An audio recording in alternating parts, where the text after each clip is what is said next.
It'd be a great feature to maintain on this vehicle. Let's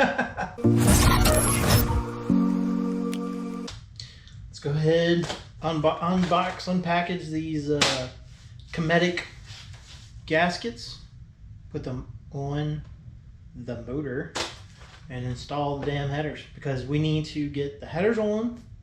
That way we can connect the starter, connect the wiring harness to the starter, and get the steering linkage kind of put together, because that'd be nice to be able to control the steering with the steering wheel.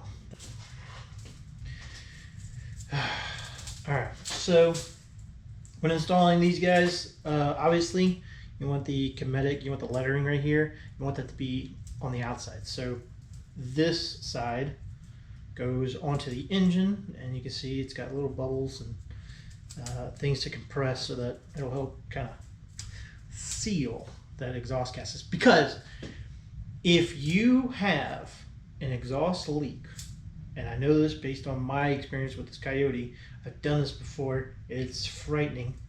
If you have an exhaust leak here, the exhaust gases will pull fresh air through the leak, tiny little leak from one of these guys, and it will pull it into the header and go down the exhaust. But because I have an O2 sensor that's still sniffing, it's going to smell the fresh air, and it's going to send fuel into the engine. And when you touch the throttle again, it sounds like a gunshot.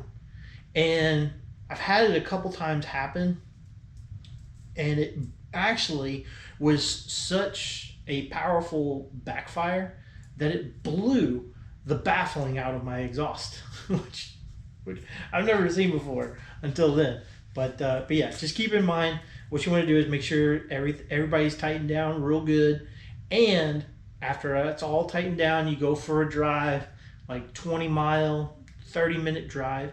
When you come back, let the car cool down, and then just get a wrench and tighten up all the nuts and bolts that hold your headers on. Just one more time, because I don't know, something about it. It makes sure it's good and sealed. So this will be easy enough, this part, because on the engine I leave 3 studs. Basically, the headers I use, and what most of the aftermarket goes to like a bolt setup, and they get rid of the OEM studs that stay in the engine for the OEM headers. But for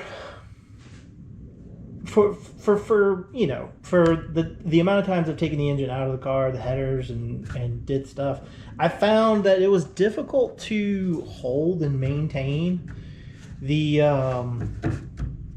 gasket and try to put in one of the bolts for the headers.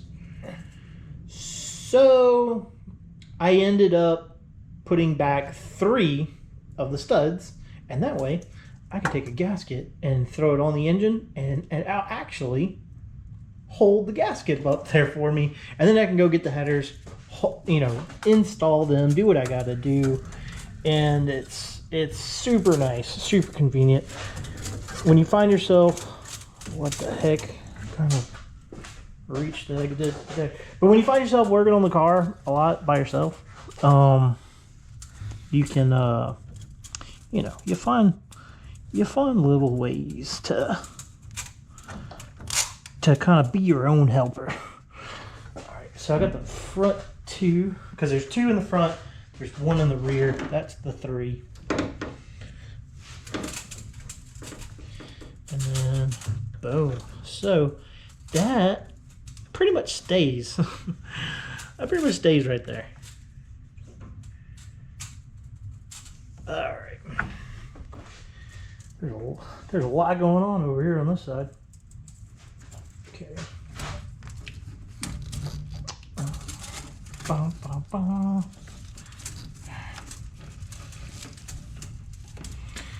Alright, where's this? Dude, where'd the stud go? one. There's two. There we go. Had to get my bearings. Alright, and then there's the... Oh, hold on.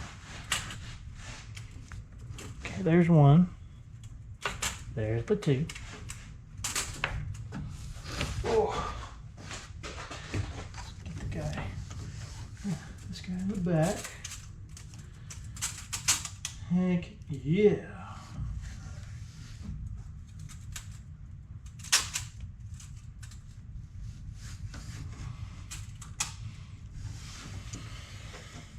Alright, that'll stay on there for me to go ahead and get the headers on.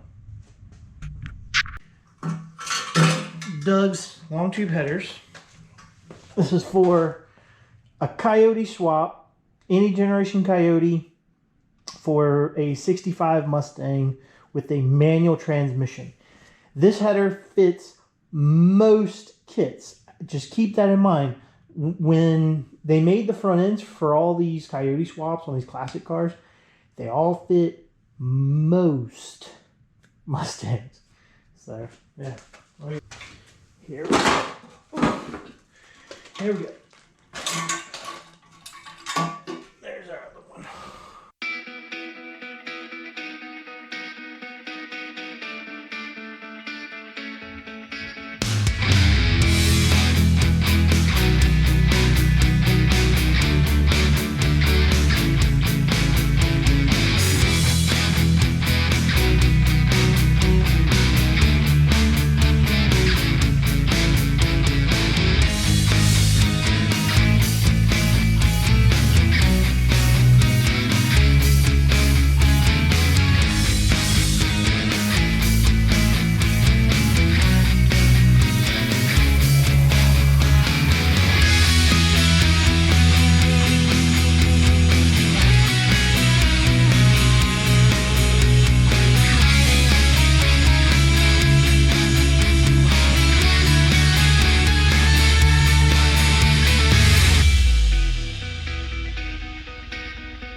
I'm not going to let y'all just watch me with this painstaking process of ever so slightly bumping this up, but I will show you the kind of access that I've got to deal with. Alright, so definitely going to be hard to see, but you can see there's right here my finger. Tip my fingers on that nut. There's a primary only right on the other side of the deal, so you can't get a socket on it. And when you tighten it up, it only gets closer to the headers. Yeah. And then the bolts around the engine mount, yeah, that sucks too. What else? Yeah, pretty much this is just an absolute joy. Passenger side, we've got tons of room. It's so much better.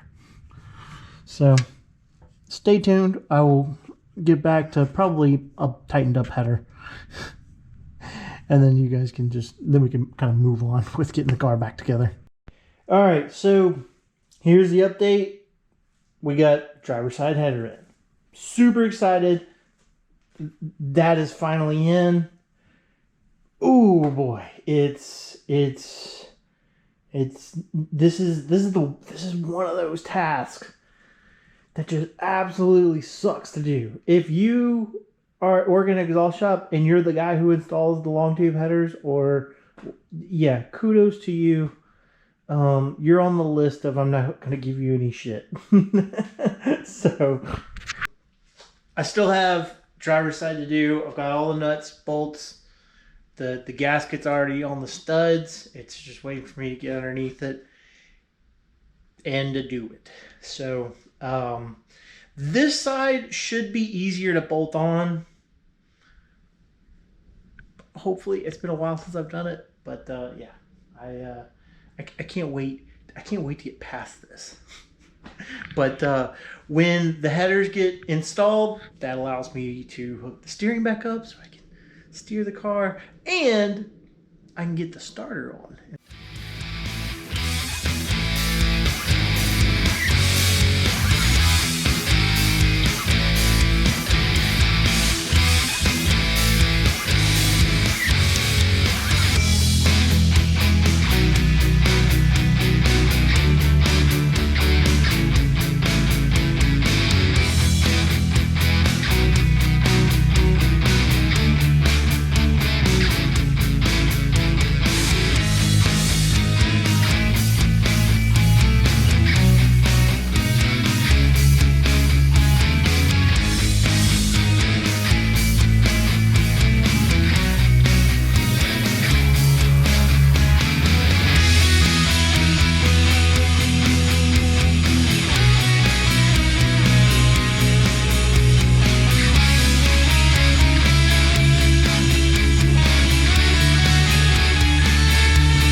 All right, so we've got both sides of the headers installed. I'm gonna call it a night. I'm kind of getting a little bit of a case of vertigo, just being upside down, looking up, and straining to get all the nuts and bolts all tightened up for these headers. So the next phase of this thing is going to be install the steering, the starter. We need to get fresh fuel into the car because the fuel in here is about 3 months old. You could smell it's kind of like it smells like it's separated. So I need to get some fresh fuel. I need to go ahead and bench bleed the master cylinder for the clutch and for the brake master cylinder. Go ahead and bolt those on. That might be kind of a nice thing to have, is a little bit of brakes, and which while we have the car up in the air, go ahead and pull all the wheels off and bleed the system out. That way we'll have some stuff. We'll be able to prevent ourselves from rolling downhill, right? Having the clutch bled and all that good stuff, we can shift gears and make any type of adjustments into the pedal that we may need, because it's a new pedal assembly, new linkage, new master cylinder. There's things that need to be verified. Other than that, good progress, not a ton of progress, but if you've ever installed long tube headers on a car that is a tight fit, like this one particularly, you'll know how big of just a pain in the butt it can be, and I'm just glad I'm past it. So the engine, transmission, that was the heavy lifting part of all this, and I'm just happy that time to move on and get going with the next phase of this tomorrow. So I appreciate you guys watching. Like, comment, subscribe. Talk to you later.